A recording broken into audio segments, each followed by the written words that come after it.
Good afternoon po. Please forgive me if I stutter or stall because I don't know why they call me a vlogger. I've never gone on live. I always just write. I'm a writer. In fact, if some of you are actual newspaper or publication writers here, I'm one of you. I'm an editor for Manila Bulletin and for Balita. I don't go on social media. I've never gone on live, not once. I've never been on YouTube. I don't have a YouTube. I'm not monetized. I'm a regular person who criticizes the government on my page. But because I've made powerful enemies, nandito ako. Nandito ako and I'm looking at you and it feels so surreal because I look at you and I'm there. Ako yan eh. Ako yan pag meron kaming kina-cover kasi editor ako ng Diaryo. But now I'm here just because I pissed off Martin Romualdez and Judah Sidre. I just want to share, I've been writing, I've been politically aware ever since Typhoon Yolanda hit my province of Leyte. But nobody has ever, and I'm just writing my thoughts because Facebook says what's on your mind. So you write what's on your mind. But apparently, I've pissed off Martin Romualdez and Judah Sidre. So nandito ako ngayon because I have an uncle who is one of their contractors, one of their big contractors.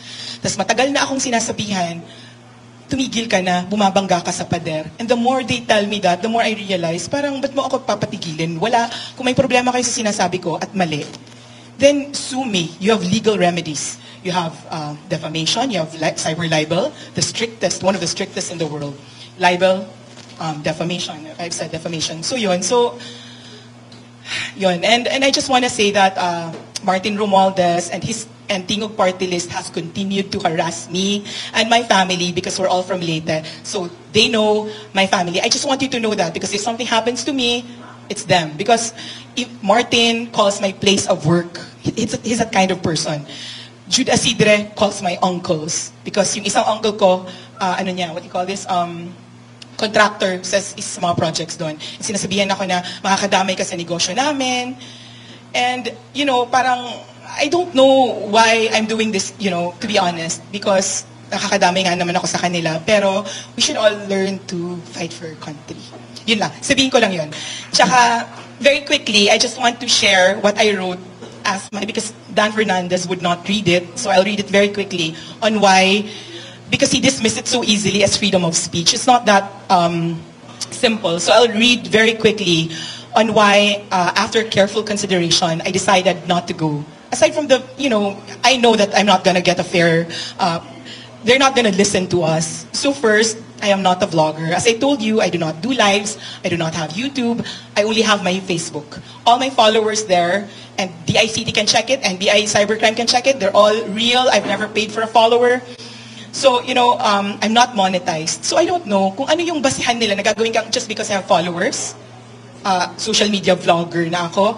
I'm not monetized. I've never received anything from just writing on Facebook. That's all I do. I just write on Facebook. I don't even talk on YouTube. I am, however, a professional journalist. Ever since 2005, I've been working in publishing. I am currently an associate editor at Manila Bulletin. I'm also the editor of Balita. And what I am is a professional journalist with a social media following. There's a distinction. So, Filipinos, we are protected by the 1987 Constitution, Article 3 Bill of Rights, Section 4, Section 2, Section 18. But an extra layer of protection covers all journalists. The Republic Act number 6713 is a code of conduct and ethical standards saying all journalists have the right to demand transparency. Apart from that, we have the SOTO law, which allows us not to divulge our sources. So with all due respect to the HOR, I would like to say that an inquiry whose aim is to regulate social media is unconstitutional. The reason I did not go is I do not support, cannot tolerate, and will fight against the idea of muzzling free speech. If I appear before Congress, it's like me legitimizing them wanting to regulate us. So I did not appear. Because government interference is a no-no and should not be allowed in the area of free speech. Free speech na nga lang ang meron tayo. yun na lang ang meron tayo against the abuses of their power. Tatanggalin pa nila, sasabihin nila fake news. Kung fake news, kasuhan nyo kami. Meron namang, we have legal remedies for those. So, okay.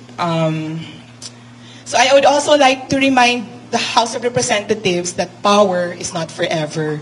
The legislation you want to enact now, that whatever you do now, somebody will do to you when you're no longer in power. So be careful how you treat us, because you will be treated like this when somebody else, because I'm sure it will not be you, will be in power the next time. I also take very deep offense that Representative Barbers said that he will invite narco-vloggers, pogo-vloggers, and fake news spreaders in the hearing, which he has repeatedly said, not just in the halls of Congress, but also in various interviews by media, which done in his home is not covered by his parliamentary immunity. Hindi siya parliamentary immune from saying na narco-vloggers kami. Dahil sinabi niya yon during his interview with TV stations. He has already pre-accused. So I would like to ask Representative Ace Barbers if he has any proof that all of us here are any of those. Because ano yung karapatan niya i-regulate yung... Because that's his premise that we are funded by narco vloggers, we are narco vloggers, we are pogo vloggers. So in this regard, we will, if he forces us, petition the court for habeas data so that the Congress will be compelled to release any document that show why suddenly he is accusing us of being narco and pogo vloggers. This is damaging to us as Filipinos, as private citizens, and me personally as a newspaper editor, because I've been working for 20 years and not once have I ever been sued by anyone. So, you know, even during the time of Duterte, when I was fighting with people on social media, it was so easy to sue, you know. But I was never sued because I know, hindi ako nag-aral para maging fake news spreader. So, you know, so the term fake news spreader is used liberally by people to diminish the opinions of those they do not agree with. So that's what they're doing now. As for calling us narco-vloggers, I am willing, as I am sure everyone here, to undergo drug tests alongside all the public officials who we pay with our taxes. We pay them with our taxes. We have a right to ask them to undergo narco-vloggers. Alam ang narco-vloggers kami, hindi kami nagda-drugs. So let's all take a drug test together. Kasi narco-vloggers daw kami. Okay, so as I've said, we have legal remedies already provided by the courts. And these remedies are available both to me, a simple Filipino, and to them. Hindi lang kami ang may karapatan mag-sue ng slander or defamation, sila din. Fake news, we have libel, defaming someone, even a public official, can get you sued with defamation. Our cyber libel law is one of the strictest in the world. We have the Revised Penal Code and Cybercrime Prevention Act of 2012. So all these laws are provided for citizens. Whether, you know, you can use it, they can use it. Hindi lang naman dahil Congressman Drilon sued a journalist, so, and he won. So it's not as if Ace Barbers cannot sue someone. It's not as if Martin Romualdez cannot sue someone. It's been done before. We could be sued. A congressman can sue someone. So why are they not using it? Bakit ipapatawag kami para dun sa HOR para magawa nila yung gusto nila? It's not a level playing field. We're not going. Hindi naman kami tanga na pupunta kami doon. Tas gagawin nilang gusto nila sa amin. Gusto niyo ng gulo? Gusto niyo ng dito sa labas? And then if gusto niyo talaga kami ipatawag, hindi namin ibibigay yung sarili namin easily. You will go through legal hoops to get us. Hindi kami tanga, hindi kami aso na pupunta kami sa HR kasi pinatawag niyo kami. Kung gusto niyo kaming kunin, makukuha niyo kami pero paghihirapan niyo. And malalaman ng buong mundo kung anong ginagawa niyo. We will not allow it. Hindi kami ignorante, we know our rights. And then another one, I'll wrap this up quickly. I have not spoken in many years. So, and also, I would like to share my observation that the invite list is composed of anti-administration bloggers. They have two, token, pro-admin bloggers, dalawa. So, are they inferring that the fake news spreaders are, the critics are fake news spreaders pero sila hindi? Yung mga tao nila, yung mga bayad nila, yung mga pro-admin bloggers, Hindi. Sila nagsasalita ng masama against kay Duterte, nagsasalita ng masama against kay Sara, but it's not considered disrespect. But when we do it, it's disrespect. We're not gonna allow parang double standard kasi bayad namin kayo. Our taxes are paying for you. Also, another one I'd like to share on a personal note. So, sila gusto nila, protected sila from fake news. Jude Asidre of Tingog Party List posted on his Facebook. Because during the pandemic, myself, Mark, Attorney Trixie, and Dr. Ethel, we tried raising money for PPEs.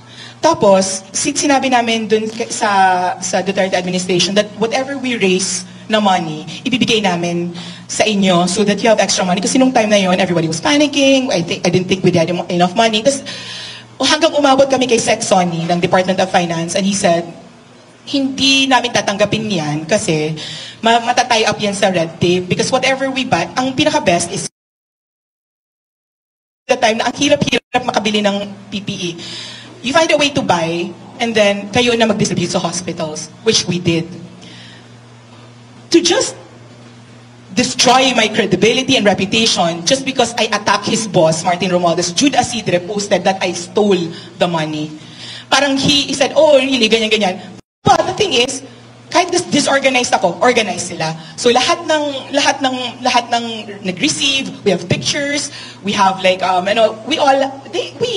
more importantly, that's a private fundraising. Hindi yan taxes ng tao. That's a private fundraising event, and we were accountable to all our donors. So ginamit nila yon. So just because they want to use something against you, kasi hindi naman pwedeng awayin kanila, tapos wala silang gagamitin sa'yo, so ginamit nila yon from 2020. Between 2020 and now, we've done a lot of efforts for relief, disaster relief, pero yun ang ginamit nila. Unfortunately, sa kanila, meron kaming proof, which we try to do always. So ang gusto kong itanong sa HOR, one of your own defames or slanders a regular person like me, Congressman, what is my legal remedy? Bakit kayo lang ang may karapatan magpatawag? Pwede ko bang ipatawag si Jude dito? Can I just sue him? Because if I can sue him, I will. You know, parang, so yun ang sinasabi ko, parang abuso. Baka akala nyo, kami lang to, but if it happens to me, it will happen to all of you. If it happens to all of us here, and we're all educated here, it can happen to, eto kasi, this is the idea, mag-e-election na. This is the perfect time for them to shut us up. This is the perfect time for them para matakot tayong lahat at atakihin sila.